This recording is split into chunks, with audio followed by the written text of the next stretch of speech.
I would not hesitate for one moment if I was going to add a cooking surface. I still like the soapstone. I haven't cooked on that griddle yet, but I know based on what I know about thermal properties of these metals, I would rather do certain searing projects on the soapstone. But I'm with Jeff. I would rather have that griddle than the half moon cast iron, but Absolutely. it is significantly more expensive. I think that griddle's $200, is it not? Yeah, I think it's like $199, $200, but And that half moon's $60 or something. It's a lot cheaper, but it's not as functional overall. But yeah, I may buy the half moons, Brian. I think I would like both of them, but in some ways I'm kind of in agreement with Jeff because I might like to have two of the solid ones Mhm. and then just one of the perforated ones. That's why I'd rather than buy, sell them singly, because that's exactly where I was going with that. I'd rather have two of the solid and one of the, if I was to opt to get one, because I said I've already got a vegetable pan with the holes in it. And Cindy says that she has the half moon cast iron and quit using it. She doesn't like it. I quit using mine, but I didn't quit using it until I got the soapstone. Yep, that's exactly where I was going with that. Soapstone soapstone, outperforms that cast yeah, iron any day of the week, every day of the I week. love the soapstone, and of all the surfaces I've cooked on my grill, the soapstone is my favorite. And I'll sit here and argue with any of you guys all day long about how it is better than the cast iron. Absolutely. Yeah, I've got enough mileage in it. Brian says it's 150 for the classic, 199 for the big joe. I guess he's talking about the griddle. Yep. Okay. Well, we'll see. I think I would like the griddle more if I had the connected Joe. I don't think I would like the griddle as much on the existing setup because it would take I would have to play with it for a while to figure out how much charcoal I needed to have the temperatures I would want and how to manage that. I don't think I'd have any trouble doing that, but the connected Joe would give you the flexibility of dialing back the flame just by dialing the temperature back quickly. Because I don't know how the connected Joe. Have you done you don't have the you do have the griddle. Yeah. Are you using it? Have you used it on anything besides the connected Joe? No. The connected Joe, because of it being out, we're trying to really push the cooks on it. Is pretty much the grill that I've been using. Matter of fact, my bark hasn't really gotten any use in the last 2 months. Yeah, I don't know how well I don't know if I would like the griddle without the connected Joe. I'm curious though whether or not I could get usable cooks with it on the pellet Joe. I might be well, like I said, I don't know.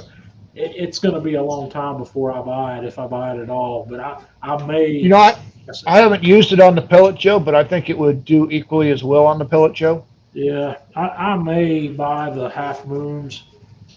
The wok, as nice as it looks, doesn't interest me because I have another wok that I really love. And I've talked to Jeff about this before, and don't take this the wrong way, but I'm just not a fan of wok cooking on the Kamado.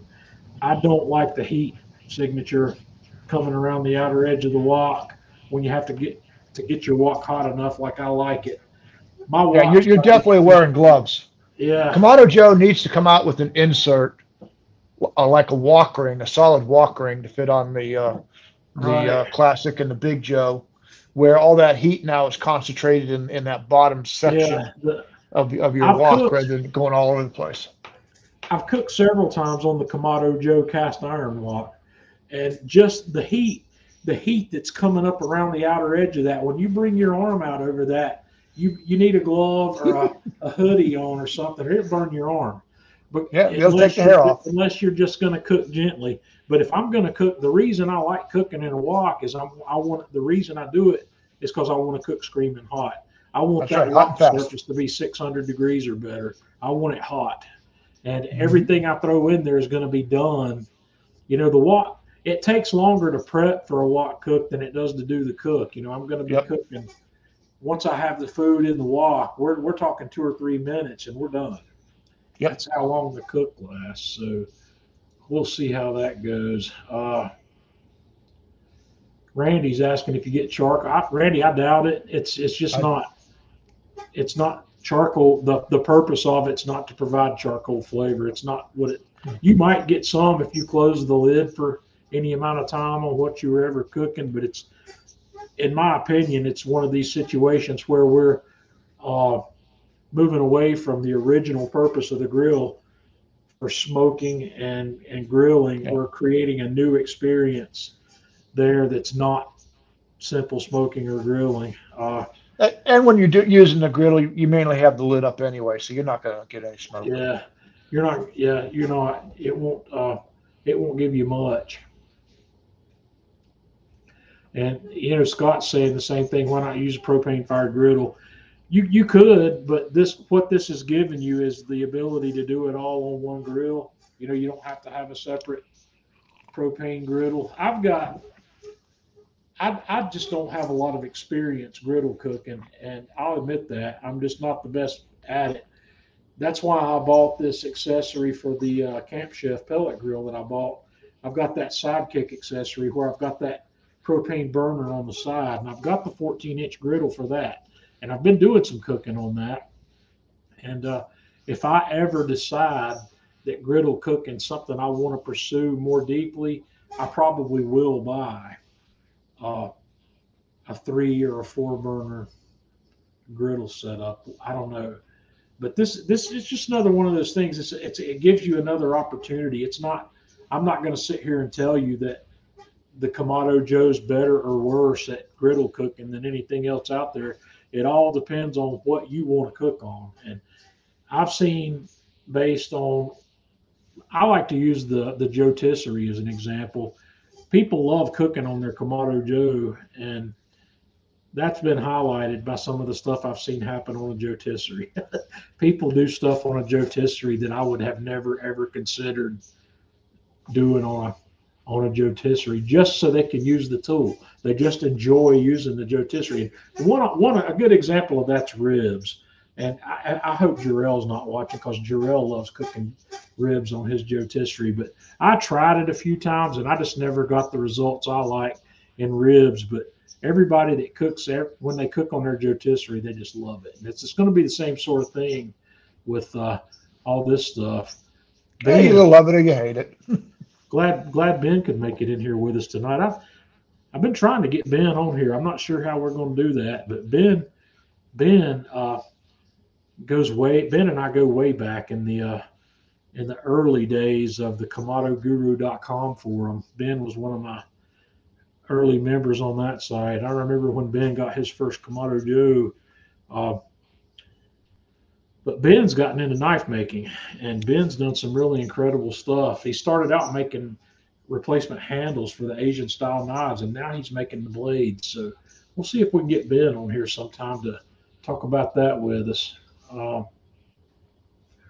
Let's see. Scott's got a 36-inch Blackstone. Yeah, that would be what I would want if I decided I was going to get into griddle cooking, but I haven't made that leap yet.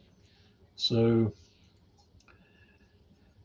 yeah, a griddle. If you got a gas grill, you can get griddles that set right on there. So anyway, I need to move along here. I'm gonna talk. I got some stuff I want to show you guys this week too. Let me get back to my pictures here. I got a few things we want to run through pretty quickly. I've still been playing with the Smobot.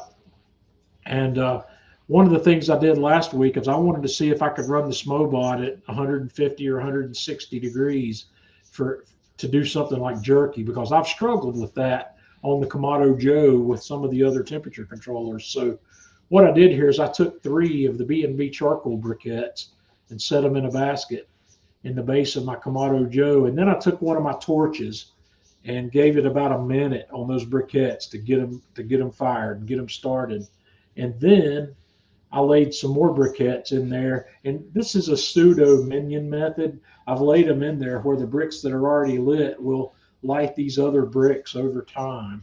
And then I laid a few small, I took a chunk of pecan and took my hatchet and sliced it down into smaller pieces to lay it across there where it would make some smoke. And I put my heat deflectors and the grill grates in, and then I opened the bottom vent about an inch or an inch and a half.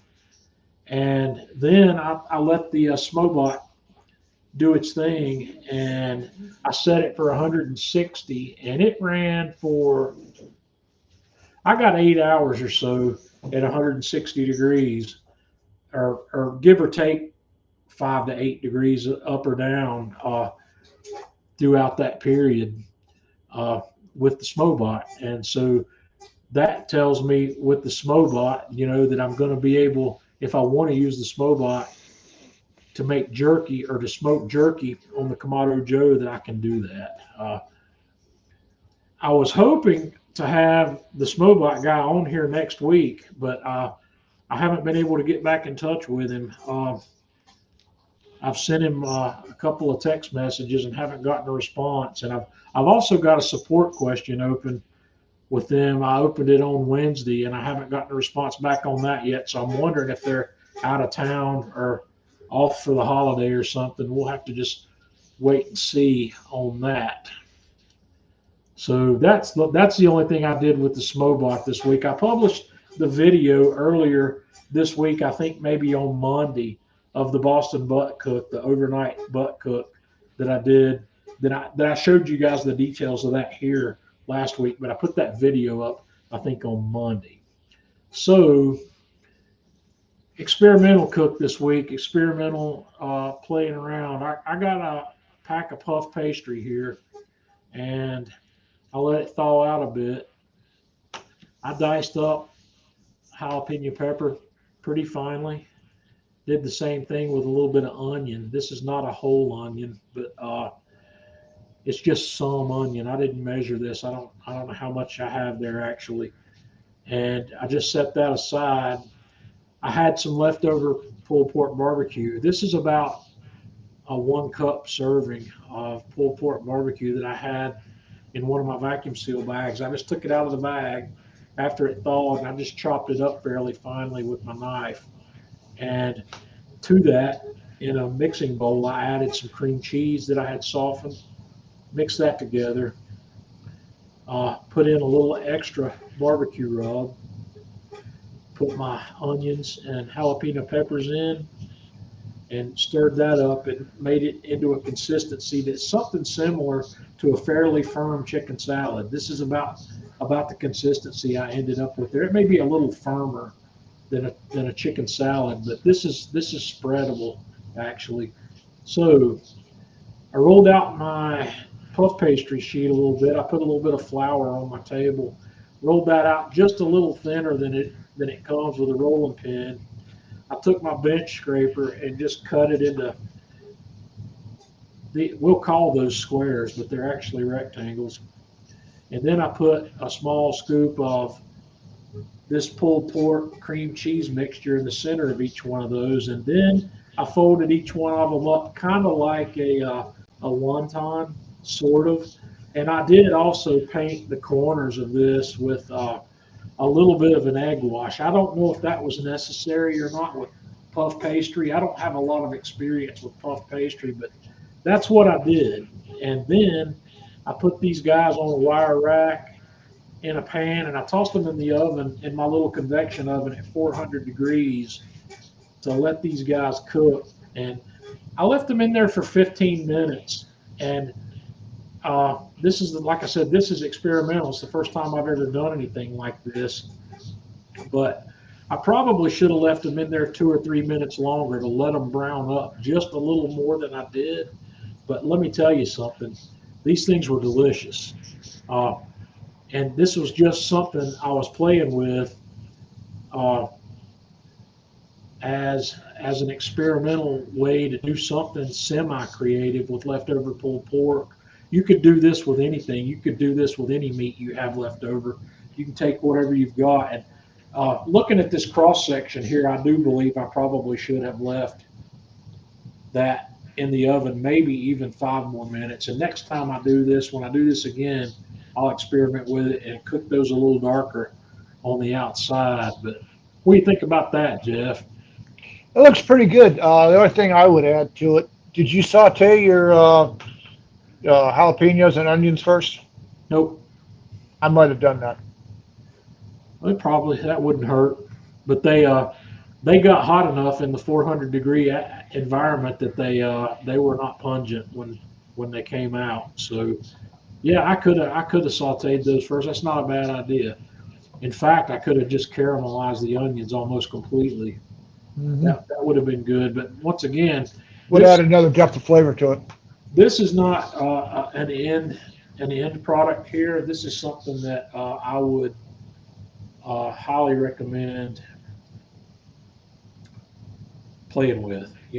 See what you can come up with on that. And Anthony, I am working this weekend. I've got to work, but my mom, I think, I'm not 100% sure yet, but I think we're having a block party at my mom's on the 4th of July, and I haven't got the green light yet, but I've gone ahead and bought the meat for it just in case. But I think I'm cooking pulled pork barbecue for, I don't know, 15 or 20 people on the 4th of July. And I made some barbecue sauce to go with that project also that I'm going to show you here in just a minute. I'm not sure if Jeffrey's asking me which one of those he should buy or what. You're going to have to be more detailed on that if that's a question for me, Jeff. Let's see. Barbecue sauce. I wanted to make some of my homemade barbecue sauce for this block party just in case, because I'm out of the last batch that I made. And I wanted to make a good bit. This is all the ingredients that go in my barbecue sauce. It's actually too many ingredients, but I like it. I like the results I get. And I posted this on the Man Cave Meals Facebook page if you want to see some more detail on that. This is what the sauce looks like. And I went ahead and canned it, what I had, or canned most of it. I got 2 jars that I didn't can. But that recipe, actually, I think I put the recipe here. No, I thought I had added the recipe to this, but the recipe for this is posted on the Man Cave Meals Facebook page. It's my most recent post prior to the announcement for this live stream. So if you want to see that, I made a very minor tweak to it from the last time I made it. So if you've got the Man Cave Meals barbecue sauce number 7, have a look at this. I made a slight adjustment in the recipe, but not enough to give it a new number. And yes, Brian, they are on sale at Food Line. I waited for that. They went on sale yesterday for 99 cents a pound, and they'll be on sale through the 4th. I guess the Food Line sales run Wednesday through Tuesday around here. So I bought 2 9+ pounders for 99 cents a pound. Okay, John, question. On your recipe there, I saw you using regular Worcestershire sauce. Have you thought about subbing W sauce for it? Not for this. I don't think it would. I need to look. Somebody told me I might be able to get W sauce at Walmart, but I haven't looked. You can get it at Academy Sports, I know for sure. Academy. Yeah, I haven't had any W sauce in quite a while, but for me, I would not. And the reason I wouldn't is because against all those other ingredients, it's not going to stand out. It's not going to. If it was a more dominant ingredient in whatever I was doing, I might. But the amount of Worcestershire sauce I use in here is just a minor. It's just something to bring some small amount of umami to that recipe. And originally, when I first made this, the first time I started making it, I didn't have any. I was out of Worcestershire sauce actually, and I used fish sauce instead, a lot smaller quantity, but I used fish sauce. or you could use a couple of anchovy fillets. But yeah, Cindy, the Guinness sauce, that's good sauce. It really is. But it's I don't make that one as often as I used to, but it is good. It sure is. So the next thing I got going, I told you guys. Let's see, what's this next? The W sauce is mixed in with the Cajun stuff. I'll have to look, but yeah, Jeff, I treat that like I treat hot sauces. If I'm cooking with a hot sauce, I use a Valentina. You know, the stuff's $1 a bottle, and it achieves whatever goal I'm looking for with a hot sauce. But if I'm using it as a finishing sauce, I'll use something nicer like truff, something that's to. They just came out with the new sauce. Just came out with the new sauce. It's breakfast sauce. Mm-mm. It's got a little bit of kick to it. Let me see if I got it sitting over here in the I haven't seen it. I'm out of the loop these days. But yeah.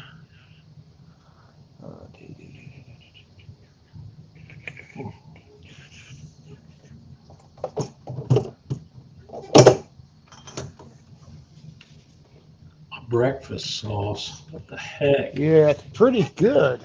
But I'm not seeing it here in the refrigerator.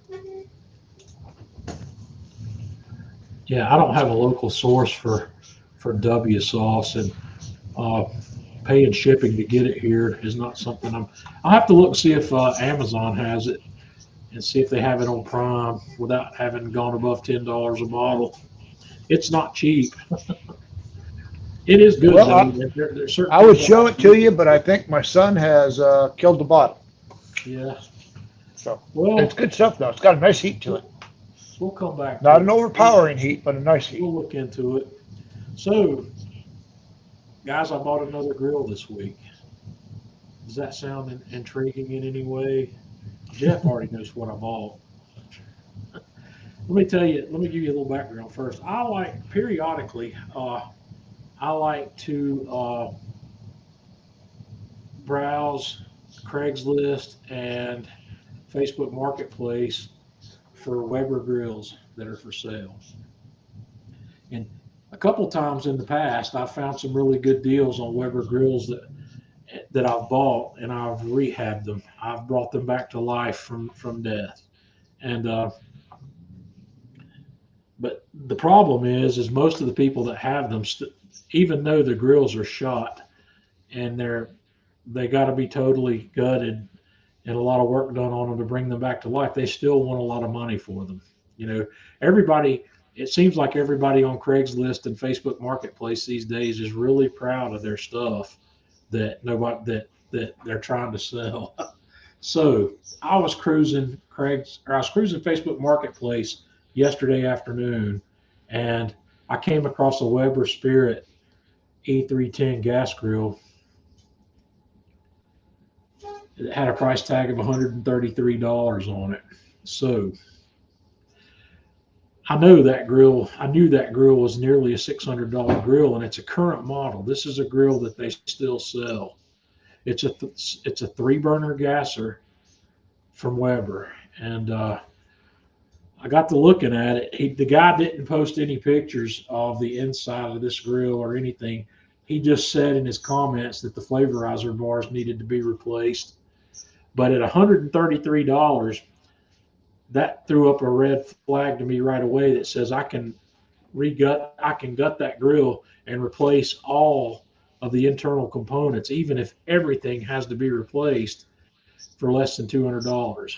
So I sent the guy a message and asked him if he'd take $100 for it, and he said he would. So I got this for $100.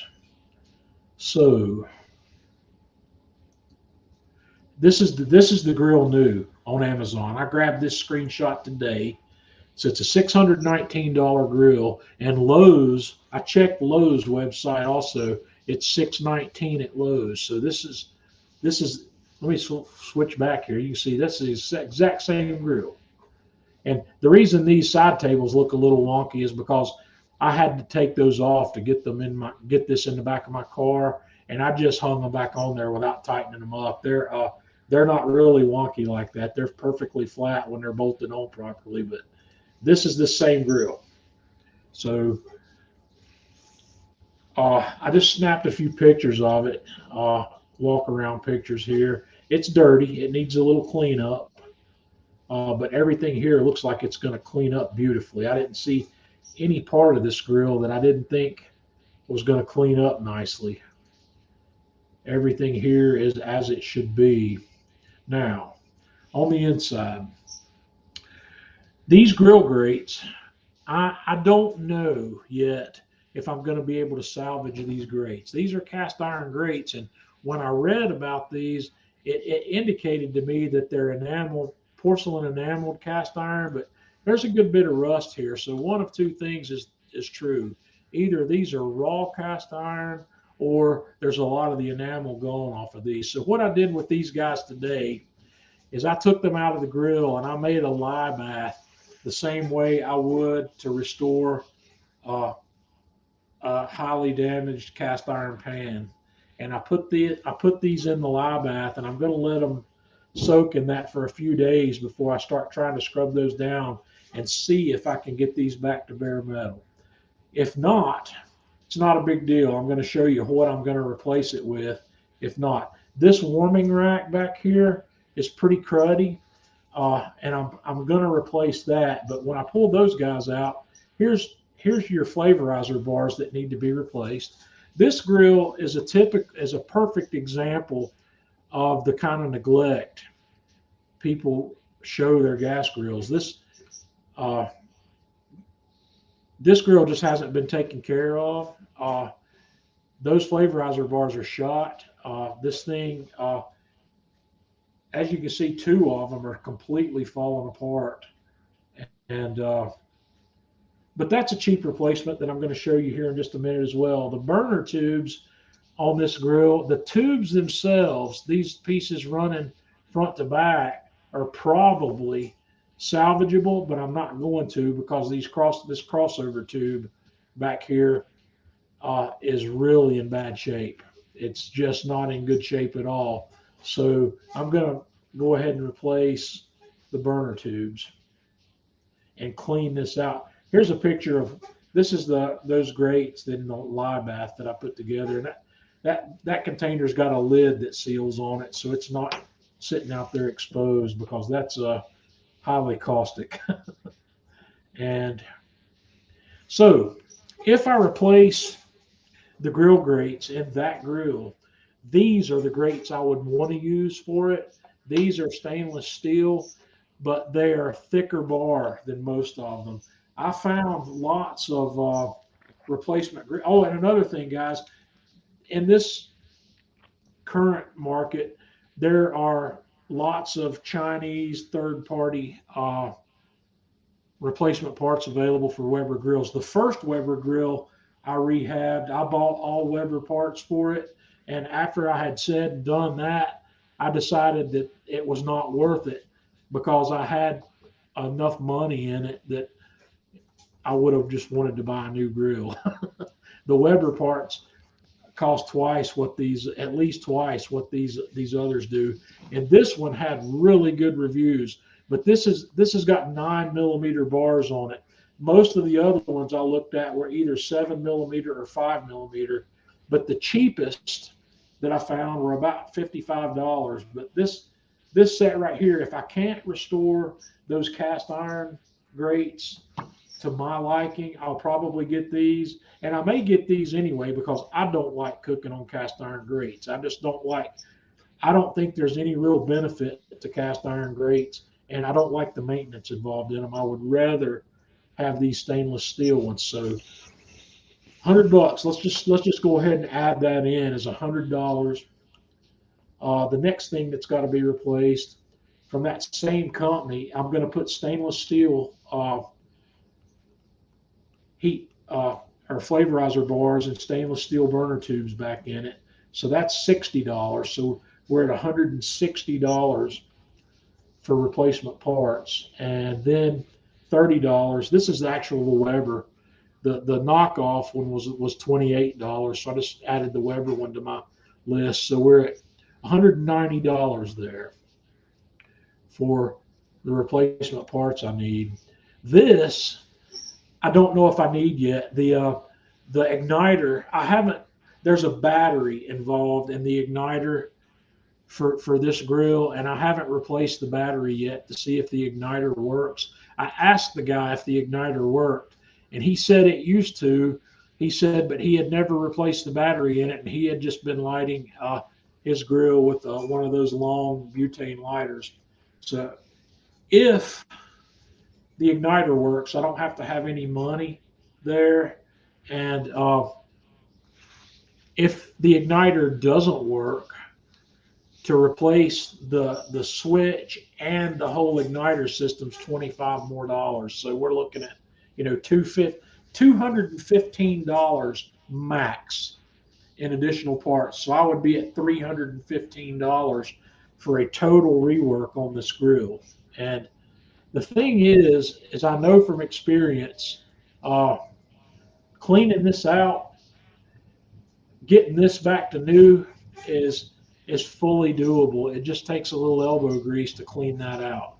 When the first one of these I did that was that cruddy on the inside, I used several applications of oven cleaner and elbow grease with a stiff bristle brush, but it all came out and it looked practically brand new in there when I got it together. In fact, the first one I did, if you guys dig far enough back in my YouTube, my Man Cave Meals YouTube channel, I actually made video of that Weber Genesis, or Weber, I can't remember which model number it was now, but it was a lot older grill than this one that I did a full restoration on it.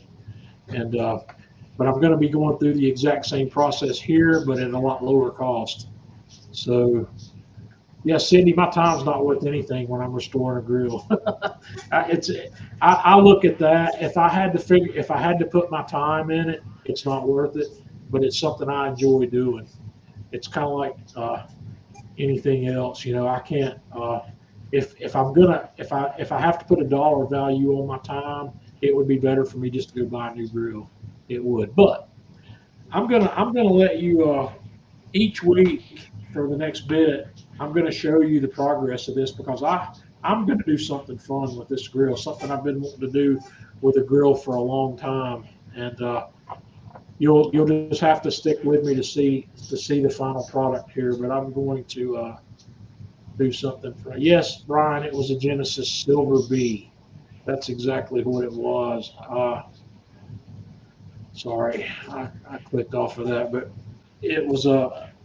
If you do a Weber Genesis search on my Man Cave Meals YouTube channel, you'll find that video. And it just takes a little work, a little time. But like I said, on that grill, I used all Weber parts.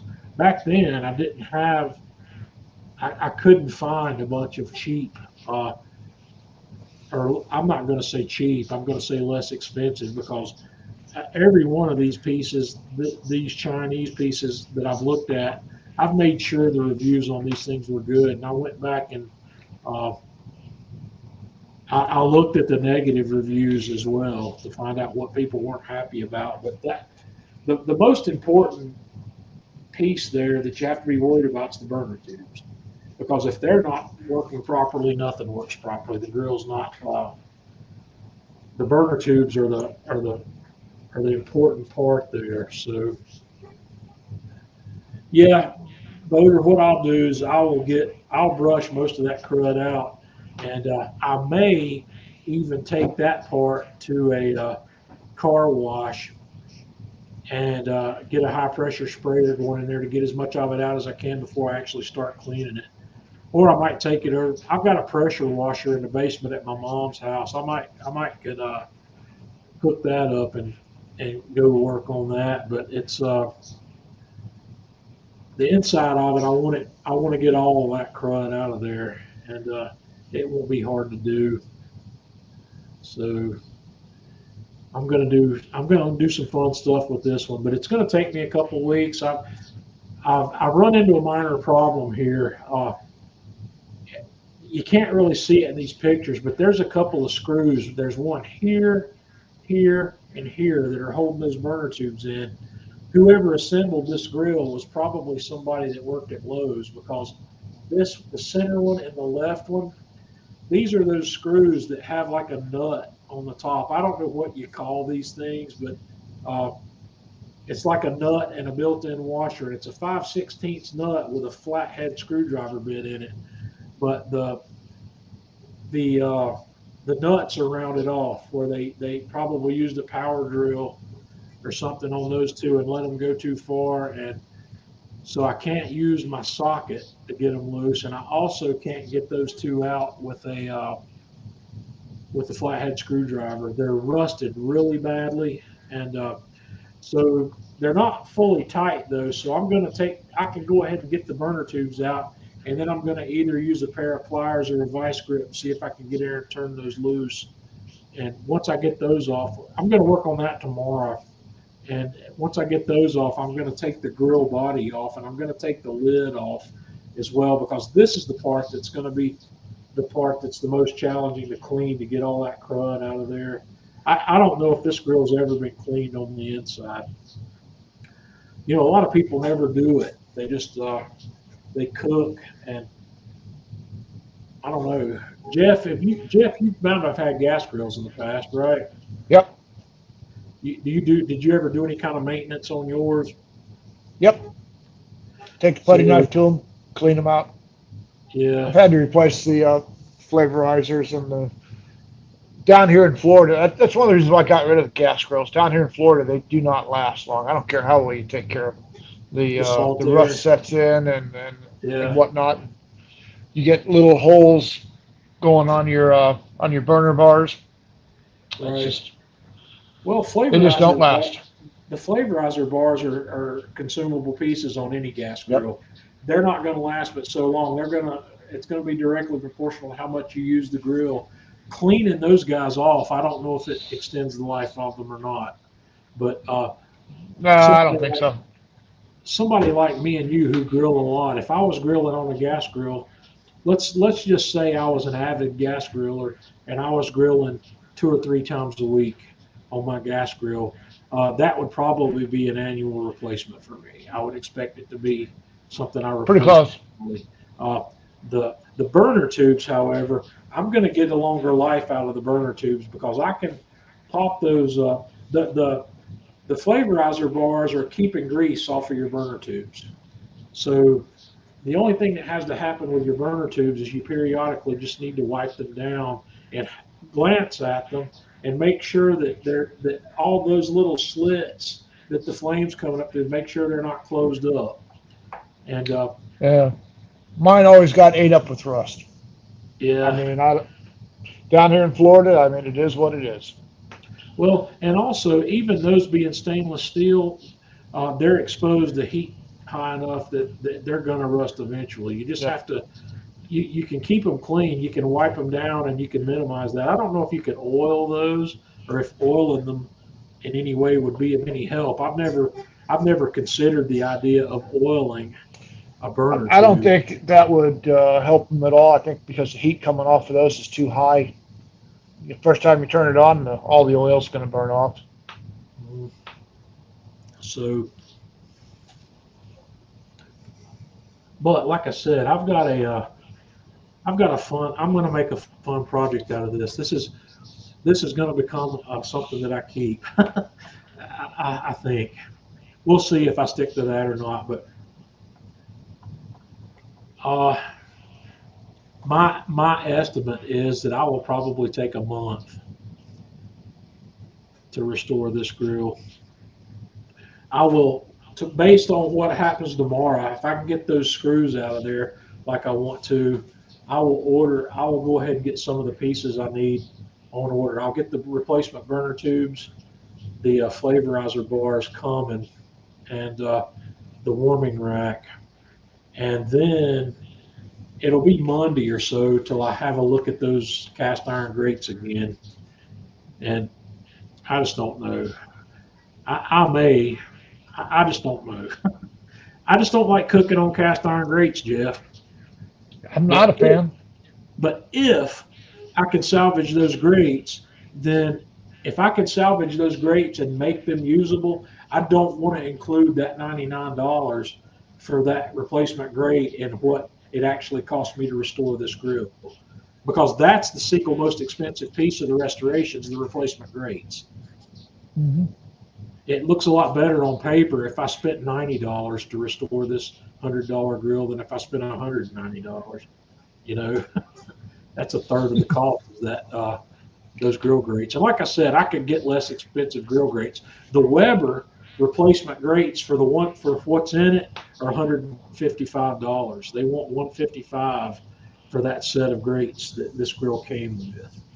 So I'm not interested. The Weber Genesis, or the Silver Bee that I restored 10 years ago, Weber had a stainless steel grate at the time that was less expensive, and I couldn't find that. I think I paid $40 or $50 for that back then, but then you know how inflation's gotten. But that grate that I put in that thing, I don't think they make it anymore. I couldn't find it on the Weber replacement parts list.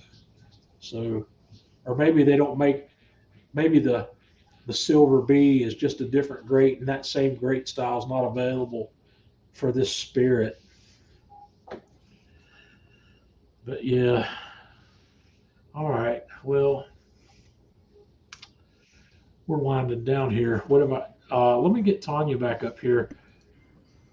Tanya, Yeah, if I missed anything that I need to address, I don't think so.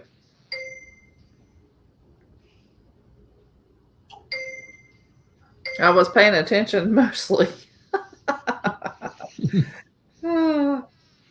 I'm doing my Japanese lessons. okay. I got busted. So Lily's helping her up there. All right. Yeah. Well, Lily is better at this than I am, let me tell you. so, all right. Anybody got any questions or any ideas?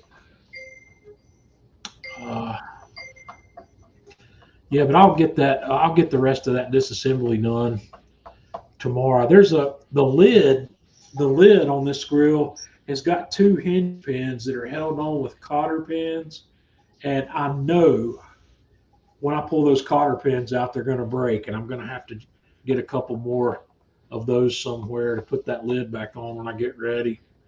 Scott, tell me more about this magical substance. Butter powder. I haven't, Scott, but I've seen it. Tanya, they sell that at that Amish general store that we've been to. I remember seeing it there. What do you do with it? I mean, I'm guessing that it's freeze dried butter that's just been powdered. It's like that. I'm just sitting here thinking to myself, that, you're out of butter. Hey, butter powder, just add water. Yeah.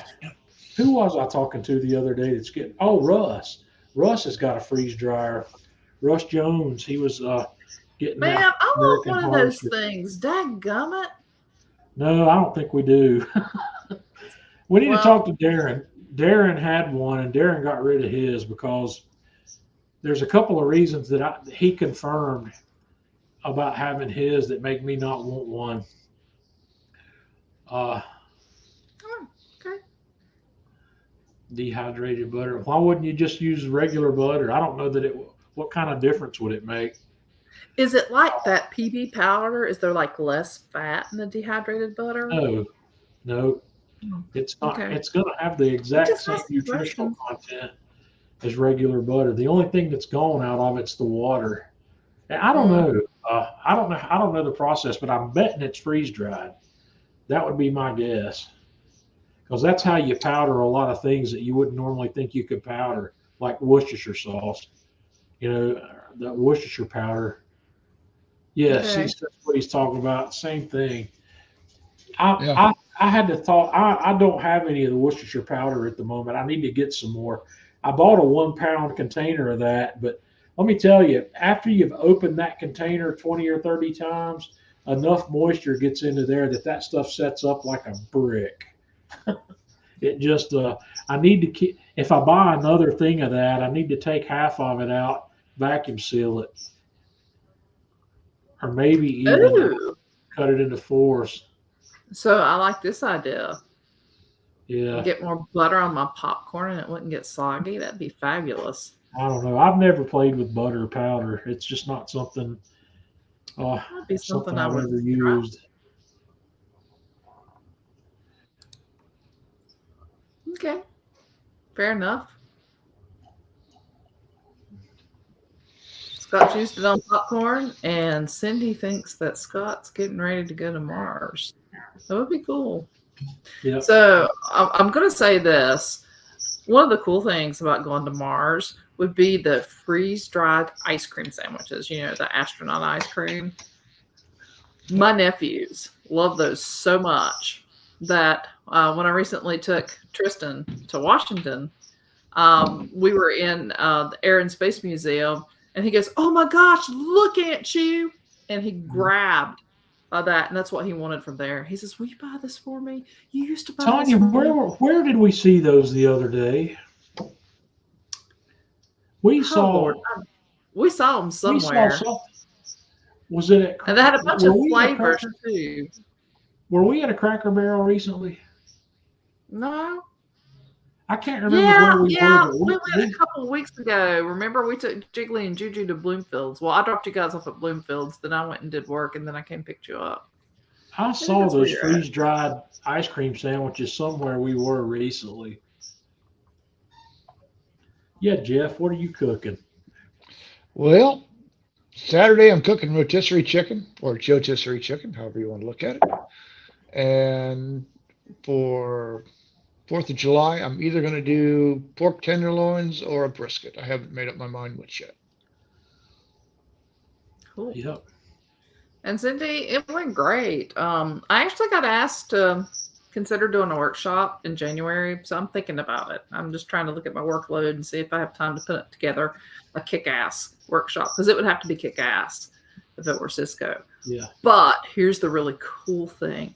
So the first She day, got into the Cisco store. I did get into the Cisco store. So the first day I saw someone carrying around this bag, and the bag's at Cisco store. So I was like, So I started Googling, and I found out that you have to have an employee to take you to the Cisco store. And it said that you had to go to building 9 and talk to somebody at reception. And I was like, damn it, I'm in building 9. I know where reception is because I got lost and I found it. Anyway, so I went to reception and I was like, hey, do you please take me? And they were like, well, you need to talk to somebody at the convention. So I ran over to the ladies that were handing out the packets at the convention. And I was like, hey, would you please take me to the Cisco store? Please. And she's like, you really want to go? And then all of a sudden, it's like everybody heard. And they were all hovering around me. They were like, yeah, we want to go too. So they ended up asking Sarah Shreve to take us to the Cisco store. And so she had, now bless her heart, she had like 45 instructors, and most of them were not behaving. I'm just going to tell you. But yeah, we got to go to the Cisco store, and they've got an AI in there, and it measures how happy you are when you went in. So I was ecstatically happy. I was like, ah! And then it measures how happy you were when you left. So I was also equally ecstatically happy. And I had spent a bunch of money. And I got a new Cisco hat, and I got a new Cisco shirt, and I got a Cisco tactical pin, and I bought stickers. And I brought John a sticker back. No. Well, anyway. Yes. New gadgets. So yeah, I spent a lot of money at Cisco, and it was great. I don't think I have any new gadgets this week. Drip EZ barbecue blanket. I don't even know what that is. Brian, I haven't seen that one. I've got all 3 of the Drip EZ tubs, but what's a barbecue blanket? I got to look that one up. Yeah. I don't know what that is. So Drip EZ barbecue blanket. It is a blanket that is like foil on one side and some other material on the other side for wrapping your meat. Okay, nope. I don't $30. have that. But the Buc-ee's in Sevierville, Tennessee has opened up this week, and After the new has worn off of that just a little bit, Tanya and I are probably going to run up there because that's 2 hours, 2 hours give or take from here. And Tanya has never been to a Buc-ee's, and the only Buc-ee's I've ever been to is the one that Jeff and I stopped at when Jeff and I were traveling between Atlanta Grill Company and Unadilla. Where was that? Warner Robins, Jeff? There's Yeah. a one in Warner. This Buc-ee's in Sevierville is supposedly the largest one in the country at the moment. For the moment, Yeah. the one So- that they're putting up in Ocala is going to be 5,000 square feet more than that. It's going to be 80,000 Yeah. square feet. Tanya also said that they're getting ready to build one here in North Carolina, but it's the Sevierville, Tennessee location is going to be closer to me than the one they're building in North Carolina, I think. I'd have to look that up, but I don't think Buc-ee's will ever make it into Western North Carolina. It's just. Well, they try to stick close to the interstate. So I think at Right. some point you will see one on Interstate 40. Yeah, but this one that they're building down in North Carolina is going to be along Interstate 40, but it's going to be 2 or 2.5 hours east of me instead of west of me. You'll get one. It'll just take some time. Yeah, This is the third one for Florida.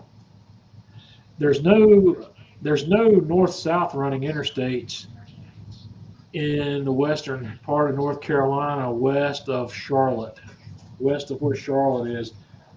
85 runs north through Charlotte, but 75 is over in Knoxville. 75 doesn't even come through North Carolina. So Yeah.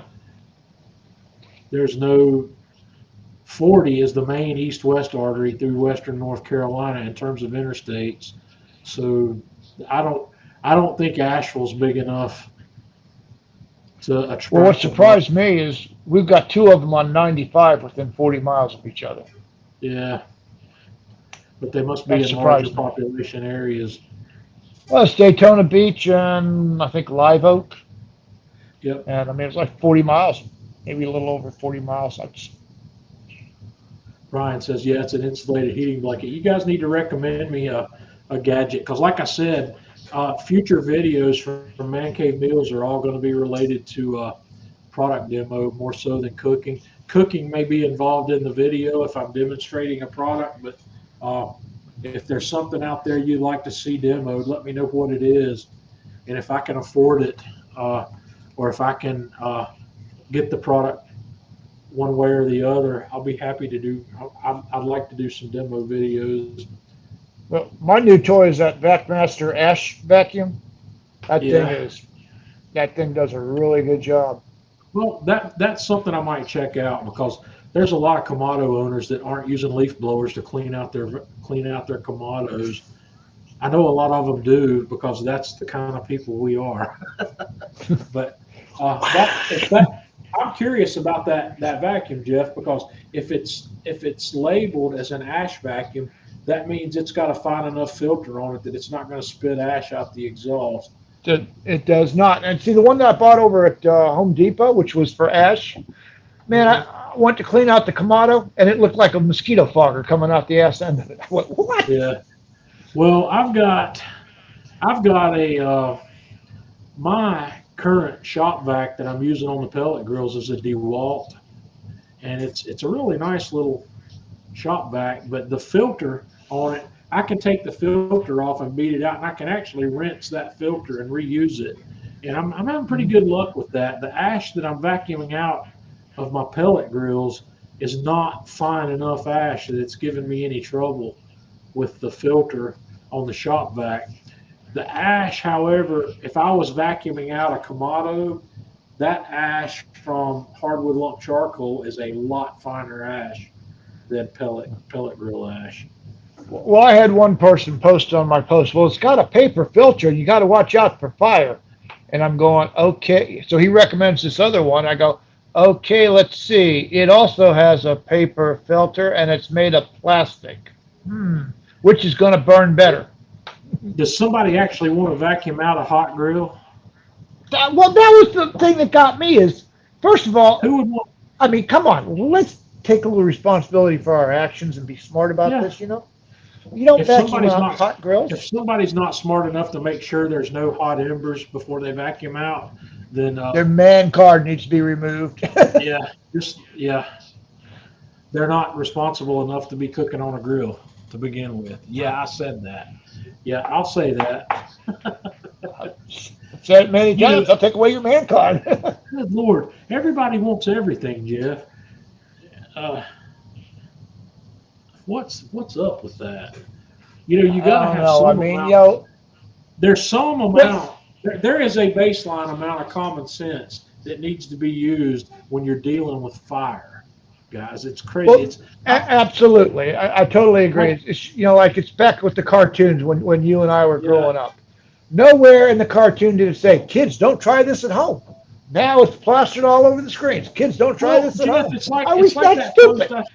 It's like that post I showed you guys in the chat group last week of that guy that was blaming the pellet. Was it a pellet grill? He was blaming for almost burning his house down Yes. because he had it right up. Yeah, he had it right You up. had it right up against his house. The side of the house, and he had. I think he had a. Did he have a grease fire? Or did he have a flashback explosion? One or the other. I think he had a grease fire in the thing. But I He mean, did something. regardless. He did two stupid things. First of all, his grill was too close to the side of his house. Yep. Every grill instruction tells you need to be a minimum distance of however far from any flammable structure, which would be your house, would be one of those things. And one of the things I see happen is people will cook. They'll cook a brisket, and I'm the guy didn't say what happened, but I know this is what happened. He had a brisket or a butt or something cooking in there, and when he took it out, he decided, well, I'm just going to burn this grease off of here, and he closed the grill up and ran the temperature up on the grill just like Kamado owners do to burn off the grease. And went inside. It created a grease fire and made a mess, and flames were rolling out of every hole on his grill, and supposedly about caught his house on fire. And he's blaming the grill for that. That's the grill's fault because that shouldn't have ever happened. Brian, to answer your question, close the bottom one first, leave the top one open until it goes under 400 degrees, and close the top one.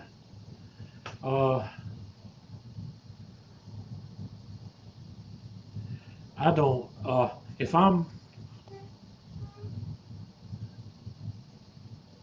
If I'm cooking at 400 or less, I'll shut them both. If I was Right, doing 400 or less, shut them both. Anything over 400, shut the Yeah. bottom first. And I'm not. I don't know. I guess it would depend on the grill I'm using. I've got two different grills set up out here. If I'm on my grill, here's the reason. Here's a reason you want to let that grill cool down a little bit. I've had this happen on Kamados occasionally. It's rare that it happens, but it happens. Jeff, they always tell you to burp your grill. Mm-hmm. The reason you want to do that is if there's a lot. Let's say, for instance, you're doing a clean and burn. I hope everybody that's here with us still has done a clean and burn on their Kamado at some point. That generates a whole lot of that thick white smoke from burning that residual grease off. There's a lot of that. If you open the grill too quickly while all that thick white smoke is forming, that thick white smoke that's forming is grease. That's vaporized fat. And when that incoming rush of oxygen comes in on that fat cloud can just go poof and just create a flash fireball. If you've got your grill running hot enough and you've got a lot of that smoke going, like if you're doing a clean burn, if you were to shut your vents while all that white smoke is there, I have seen that fireball go ahead and form inside the grill, and it kind of create an explosion that will actually raise your dome lid and let it fall back down. But if you, I'm curious as to what would happen on that, Jeff, on the 2 and the 3 series grills with the latch. It might blow the top vent cap off. I bet it It does. could. Yeah. It does. If your top vent cap is not on there tight enough, it will pop that puppy right off, because I had it Well, happen. even if it is on there tight enough, that centerpiece would blow off. That you could still Mhm. blow that centerpiece out. Yep. Yes, I would let the grill cool dramatically, and if you've got a bunch of that white smoke forming, just let it go until that stops. And I am not one that's overly concerned about whether or not I'm wasting charcoal. If I've cooked a butt in my classic 3 out here, and if I've got a lot of residual grease, sometimes when I pull that butt off, or I pull a brisket off, or whatever, I will open the vents up and just let it burn out, and let it burn out some of that grease in the meantime. My classic 3 needs a clean burn. It's been 4 or 5 months since I've done one, and it's ready for one. So I'll probably get that done here in the next. That's something I possibly could get done tomorrow. Uh, so yeah, what else we got? Anybody else got anything? That's about it. I don't have any new gadgets. So, like I said, if you can think of some new gadgets. Oh, I saw something. I did see something this week that piqued my interest, Jeff, and I can't remember who makes it. Somebody out there has got a $69 wireless thermometer, kind of like that temp spike, or like the meter, that's got Wi-Fi. $69. And I'm trying to remember where I saw this and who made it. I know you commented on it in the post. I saw it in the post. I did. I asked the guy. I said that sounds too good to be true, because nobody's got a Wi-Fi wireless thermometer. What I'm curious about on that is if the Wi-Fi is only this thing might be set up where you can connect to it via Bluetooth, just like we connect to the Meter Plus or the Temp Spike, but it might also have its own Wi-Fi where you can connect to it via Wi-Fi. It might have its own Wi-Fi thing. No, it's not Kevin. I think it's Johnny rocking in his chair. Oh, The squeak. I'm sorry. Yeah, it probably is my chair. I'll hold still. So yeah, I've got to get. I want to look at that a little bit deeper and find out if somebody's actually got a sub $100 wireless meat probe that's Wi-Fi. I'm curious, and I can't remember the name of the company, and I should have bookmarked that because I did look it up, and I went to the company's website and it was $99, and that's why I asked the guy about it for $99. He says you can get it on Amazon right now for $69. But if there's a Wi-Fi version of a wireless meat probe out there, I want to look at it, because one of the things I would like to demo and evaluate is the meter block. The reason I want to do that is because I love the meter software. I think the meter software is superior, but I'm not willing to spend $369 to test it. That's more. And that being said, I don't know that I could ever recommend the meter block, simply because I'm personally not willing to buy it because of how much it costs. So that says something for it. I want to have integrity in the stuff I review. I wouldn't ever recommend something to you that I wouldn't buy myself. And Brian's asking about the meat stick. I've had the meat stick. I've got the meat stick, and I did demos on the meat stick back when I had it. The meat stick is Wi-Fi, and it's less expensive than the meter. However, I don't like the software on the meat stick. It's just not good. It's not a good, what they call, the buzzword is UX, which means user experience. I wasn't a fan, but the probes that come with the meat stick are supposedly waterproof, and which means you would be able to use them in sous vide applications, and possibly even deep frying applications. Rick, So Rick, stay at 600, 650 max. There's absolutely no reason to go higher than that. You're just 550 to 600. you're just over working the ceramics and the grill. You're taking risks that don't need to be taken, and you do not have. No matter what anybody else on YouTube might tell you, you don't need to have the interior of your grill white when you're done. That's irrelevant. You need to have no smoke coming out of the grill. The objective of the clean burn is to burn off any residual grease and oils that are left behind from previous cooks. And once you don't see a bunch of visible white smoke coming out of your grill, that task is complete. And there's absolutely no reason whatsoever to try to burn those ceramics back to white. And the thing that gets me, John, is you see all these posts of these yahoos going 900 plus degrees, and then a couple months later, 6 months later down the road, oh, gee, I have a crack in my ceramics. Well, yeah. Duh. Well, it's a rite of passage for Kamado owners, I think. Everybody feels the need to have had their grill up north of 900 degrees at least once. And it is unfortunate because I think while it can do it, I think the risks of doing it are not worth the benefit Not of at all. actually doing it. Yeah. I mean, when you look at it, your gas range or even your electric range, it's only going 550, 600 on a, Right. to clean your oven on the clean cycle. So But you don't need to go any more than that. that's a tough comparison because you better not have anywhere near the amount of grease in your indoor oven Oh, that for you sure. have in your grill. Yeah, it's you better not because Although I have seen some people's ovens that you you're might think definitely that. gonna burn your house down. You're gonna burn your house down if you do a clean burn on that. So I see Anurag just checked in from DLA, I guess is how you pronounce it.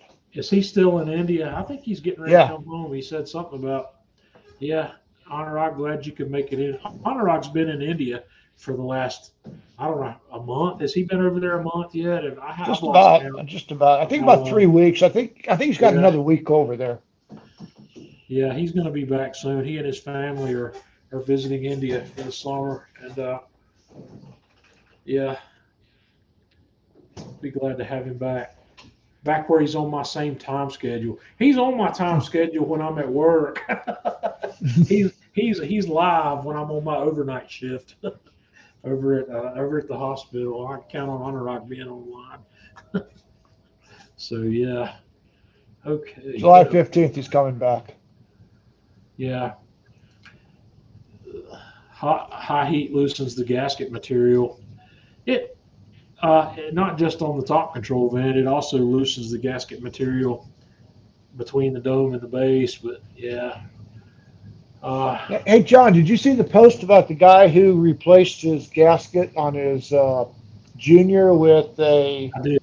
I saw that. What was it, a lifestyle gasket or something like that? Yeah, it looks like the gasket you use on the 2 and the 3 Classic and Big Joe. Yeah, I did. I saw that, and there's a video clip, and I'm telling myself when he closes that thing, there's going to be a gap in the front, but it wasn't. It closed up. No. So, yeah. I don't think it's as heavy as the material because it seemed more pliable when he was going around the ring than the gasket material that you get from Kamado Joe. So I think it's a thinner material, but it looked pretty good. And I still would recommend, in my opinion, the best solution. And I want to go back to Anthony's comment here for just a minute. Also, I think I would put the fiberglass gasket on the top and the felt on the bottom. I don't know that it needs to be in both places. Anthony, I have the Lightning, and I did a review video on the Lightning, and it's on the Man Cave Meals YouTube channel. The Lightning, in my opinion, I can't figure out ThermoPro. They've released a couple of what I would call higher end, and the Lightning is supposedly their higher end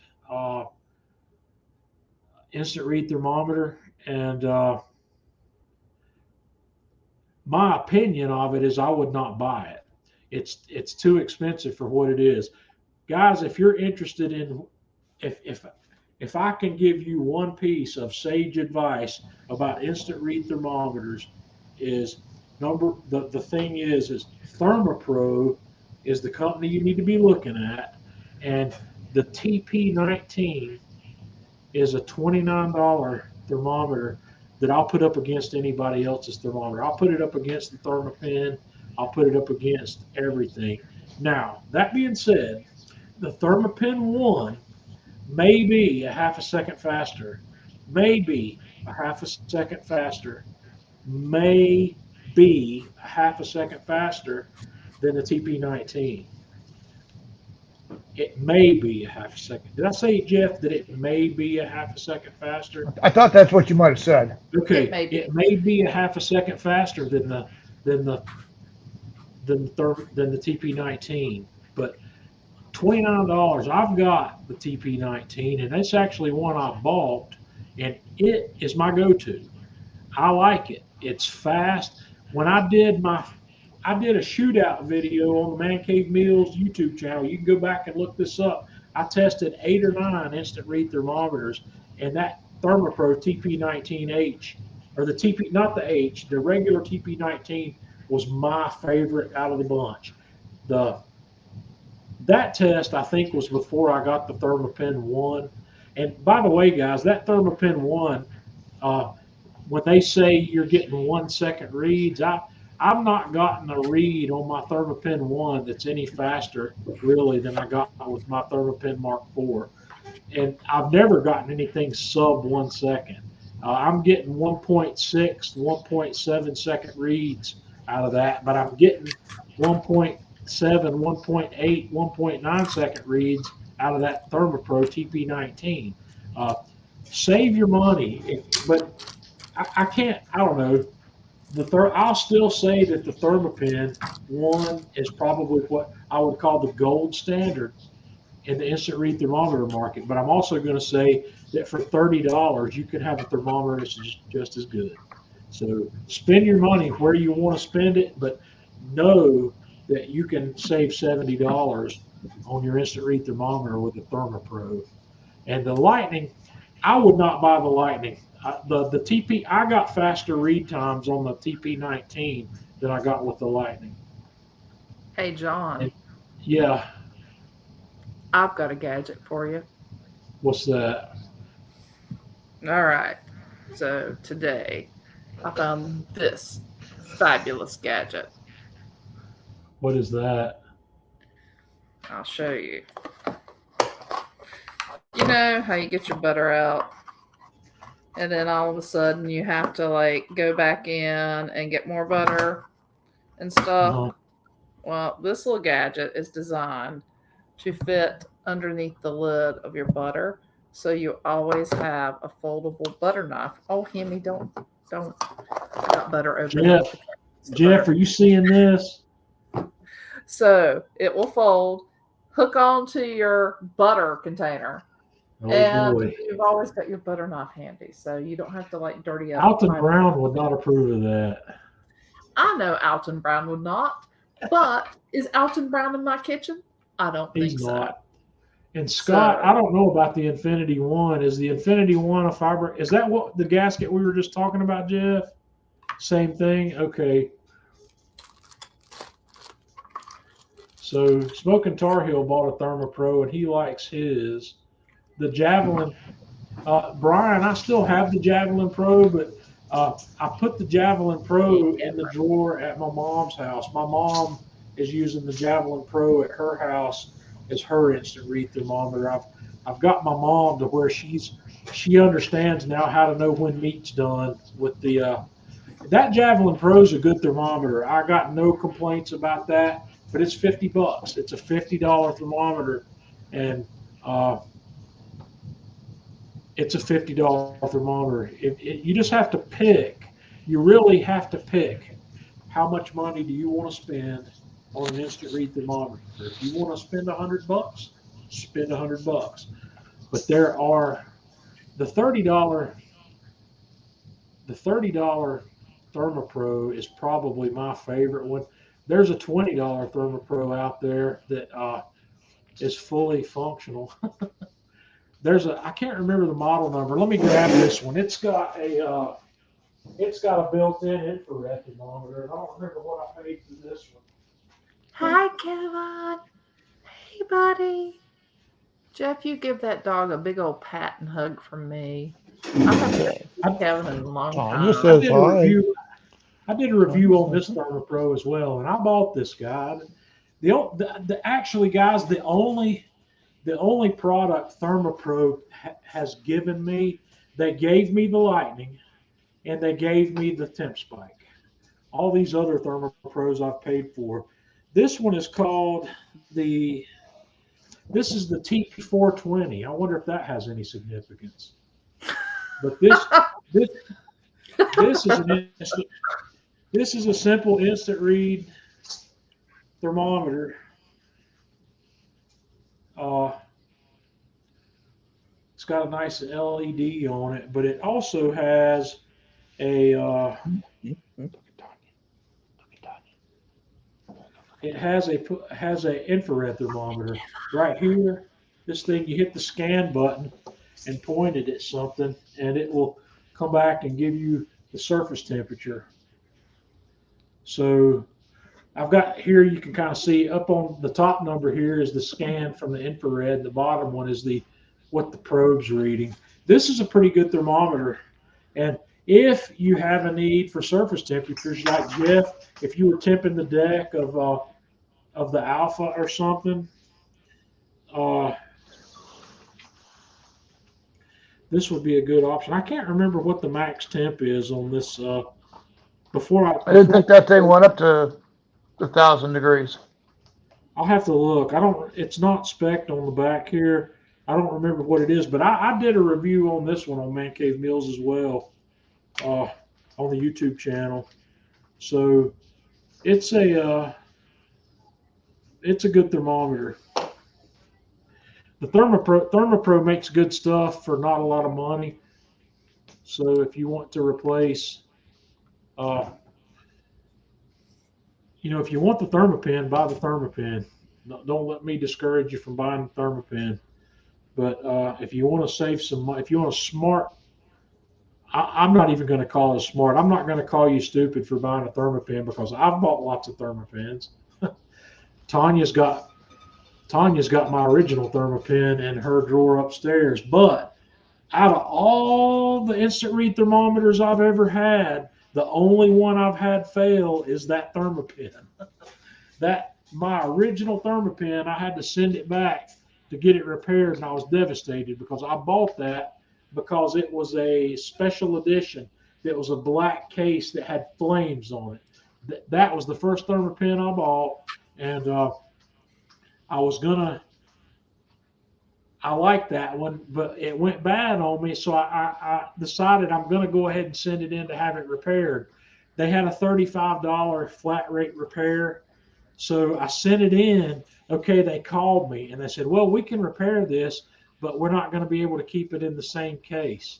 So I spent $35 to get it repaired, and it comes back. I've got a yellow case on it now instead of my black case with the flames on it. I was so disappointed, but I still have that thermometer. And now it's in a lovely yellow case. Yeah. And Anthony said if they've got that Lightning for $38, that's a bargain, because I think that was a $79 or $99 thermometer when it first came out. I don't understand ThermoPro, guys. Their pricing from one day to the next, it's all over the board. You just have to look at it. Some days they're on sale for dirt cheap, and some days they're not. I don't understand their marketing at all. I can't figure it out. Yep, Cindy, the ThermaPens, there's nothing wrong with them. They do work great. I had a couple of them. I sold my ThermaPen 1, and I think I had another ThermaPen I got rid of. But then I sold my ThermaPen Mark IV when the one came out, I said, oh crap. I said, I guess I'm going to need to have firsthand experience with that. So I ordered one, and yeah, I got my firsthand experience with it, and I was not really impressed compared to the Mark IV. I don't think it was any better than the Mark IV. I don't know. All right. Yeah. Looks like we're. So, but yeah, I was an affiliate with Thermapen, or not Thermapen, Thermopro for a while, and I dropped my affiliation with them because it was what they were asking me to do was too complicated. They kept changing their links, and I would put an affiliate link with stuff I had posted, but that affiliate link was only good for a certain amount of time before they changed it. And then I would have to try to go back and find all my old posts, change the links. And I just told them, I told the lady, I said, I'm tired of this. I said, I'm going to continue to promote Thermopro because I like it, but I said, I'm just going to post my own Amazon affiliate links. And that's where it happened. That's where it ended. And Smoking Tar Heels asking, somebody makes an aftermarket third-party rotisserie, Jeff, and I don't remember who it is. I've seen it. Is it on Amazon? Don't know. I don't know either. And Smoking Tar Heel, I can tell you this: I don't think I've ever seen I can't ever recall seeing a Jotisserie owner selling his Jotisserie secondhand. Have you, Jeff? Once in a very blue moon, but it's not often. Somebody, if you go out on Amazon, I think you'll find it. If you search for Jotisserie on Amazon, somebody out there's there's a knockoff of it because I've seen it. I remember asking myself, why is there not a patent violation on that? But apparently patents don't hold up overseas. So I don't know how that works.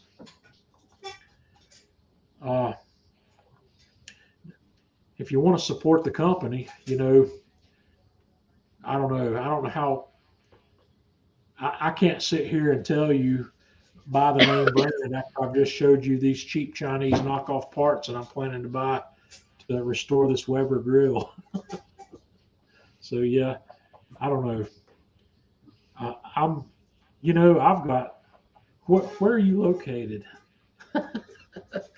He's a smoking. Woodland Hope, North Carolina, with a name like Smoking Tar Heel. I never use my rotisserie. Maybe I could sell my rotisserie. I don't know. I'd regret it as soon as I sold it, but I haven't used my rotisserie in a long time. I'm not a big fan of the method, but Smoking Tar Heel's in Claremont. He's just down the road. Well, dadgum. We're practically neighbors. Yeah, Claremont. Yeah, I'm in Valdez, man. We're just 20 miles apart, if even that far. He's down off exit 135, and we're off exit 111. So we're 24 miles down the interstate from each other. So I don't know, man. If I ever decide to let go of my Jotisserie, I don't have the original motor. The original motor for my Jotisserie crapped out on about the third cook. I've got a third-party motor that I bought that was well. I had to modify it a little bit to make it fit on the flanges, but I've got a really good quality rotisserie motor. Cindy, thanks for hanging out with us. We'll see you next week. Stugatz. I hope I pronounced that correctly. Excellent. I appreciate it, man. That's the kind of thing that kind of keeps me going. Tanya and I were talking about that at dinner tonight. I miss, since I'm not doing Kamado Joe or Atlanta Grill Company anymore, I kind of miss some of the feedback I was getting from those processes. It makes me happy to know that I've made a difference in some people's lives in terms of cooking. Yep, I'm not a teacher like Tanya. I don't get to make a difference in somebody's life every day, but I'm trying. I hope that the stuff that Jeff and I are doing is making you happy, making a better cook out of you. All right. Well, of course we've run long, but we always do. And for those of you that stuck around, I appreciate it. We'll be back next week. And I don't know. We had originally the Smobot guy had said he would come on with me next Thursday, but I haven't been able to get a hold of him, so I'm not sure if we'll have him or not. If we don't, I'll have something else to come up with. But next week, I'm going to do another video with the Smobot, and since there's been questions about the high heat integrity of that, I'm going to do a pizza. I'm going to do a 550 degree pizza cook using the Smobot. And I am in Orlando, Florida. Yep. Jeff's down there in Gator country. Yeah, Smoking Tar Heel says we've met. I'm not remember where I met him. Is he one of the guys I met in a restaurant close by? I don't remember. I've met so many people, I can't keep up with it. So, all right. Well, we will wrap things up here, and we'll see you guys next week. Thanks for hanging out with us. Until then.